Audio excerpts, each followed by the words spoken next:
Konnichiwa, meus amores! Sana naman pabibing boses. So, as you can see, gagawa tayo ng mango tapioca for today's video. Simple at accessible ang mga ingredients. Accessible?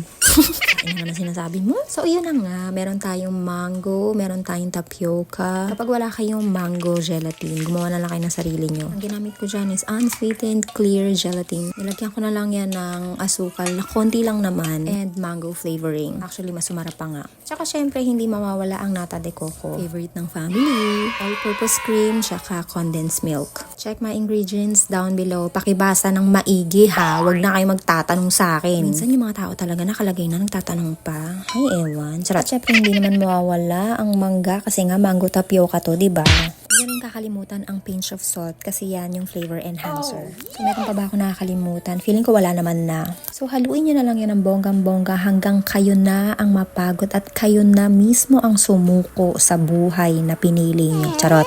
Ano na naman sinasabi, mama?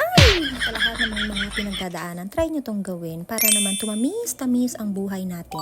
At lagi nang tatandaan na kapag wala kayong magandang sasabihin, pwede ba shut up ka na lang? Carry ba yun? O sige na, bahala na kayo sa buhay nyo. Ciao!